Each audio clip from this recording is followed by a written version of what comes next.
আসসালামু আলাইকুম। আমি মোহাম্মদ ইমতিয়াজ হোসেন, অষ্টম শ্রেণী কালেক্টেড গ্রিনভিউ উচ্চ বিদ্যালয়। আমার বক্তব্যের বিষয় হচ্ছে স্বাধীনতার প্রেক্ষাপট। 1947 সালে ভারত ও পাকিস্তানকে দ্বিজাতি তত্ত্বের ভিত্তিতে ভাগ করা হয়। পাকিস্তান রাষ্ট্রের দুইটি পৃথক রাষ্ট্র ছিল, একটি পশ্চিম পাকিস্তান এবং পূর্ব পাকিস্তান। স্বাধীন পাকিস্তান রাষ্ট্রের পশ্চিম পাকিস্তানি শাসক গোষ্ঠীরা পূর্ব পাকিস্তানের উপর নানাভাবে অত্যাচার চালাতো। তারা সামরিক, বেসামরিক, অর্থনৈতিক, রাজনৈতিক বিভিন্নভাবে অত্যাচার চালাতো।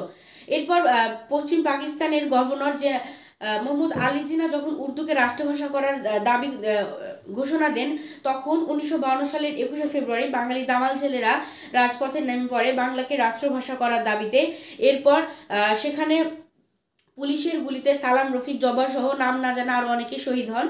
এরপরে পূর্ব বাংলায় বেশ কিছু সংগঠন তৈরি হয়। 1954 সালে যুক্ত ফ্রন্টের নির্বাচন, 1962 সালে শিক্ষা কমিশনের বিরুদ্ধে আন্দোলন, 1970 সালের এর আগে 1966 সালে 6 দফা আন্দোলন, 1969 গণঅভ্যুত্থান এবং 1970 সালে নির্বাচন হয় যেখানে আওয়ামী লীগ জয়ী হয়।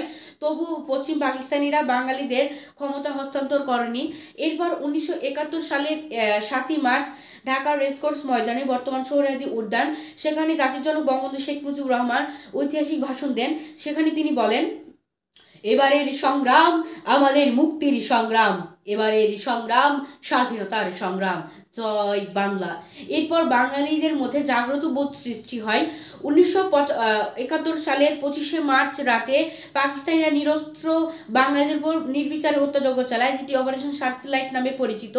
এরপর 1971 সালে 26শে মার্চ প্রথম প্রহরে বঙ্গবন্ধু স্বাধীনতার ঘোষণা দেন। তারপর পরই বঙ্গবন্ধুকে গ্রেফতার করে পাকিস্তানিরা। সেই স্বাধীনতার ঘোষণা চট্টগ্রামের স্বাধীন বাংলা বেতার কেন্দ্রে 26 ও 27 মার্চ সারা বাংলায় প্রচারিত হয়। এরপর বাঙালিরা মুক্তিযুদ্ধে ঝাঁপিয়ে পড়ে। দীর্ঘ 9 মাস মুক্তিযুদ্ধের পর 1971 সালের 16ই ডিসেম্বর ঢাকার রেসকোর্স ময়দানে, বর্তমান সোহরাওয়ার্দী উদ্যানে বাংলাদেশের হয়ে মিত্রবাহিনীর জেনারেল অরিজিৎ সিং অরোরার কাছে পাকিস্তানিরা আত্মসমর্পণ করেন 93,000 সৈন্য নিয়ে। সেখানে বাংলাদেশের পক্ষে নেতৃত্ব দেন A.K. খন্দকার।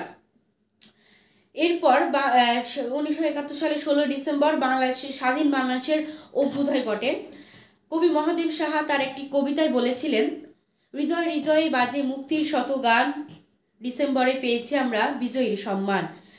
এই স্বাধীন বাংলাদেশ আমরা লক্ষ প্রাণের বিনিময়ে পেয়েছি, লক্ষ মা বোনের সম্ভ্রম হারিয়ে পেয়েছি। আমাদের প্রত্যেকেরই উচিত স্বাধীন বাংলাকে, এই বাংলাদেশকে রক্ষা করা। আমরা সকলেই নিজ নিজ দায়িত্ব পালন করে বাংলাদেশকে রক্ষা করব, বাংলাদেশকে ভালোবাসবো। ধন্যবাদ। আসসালামু আলাইকুম।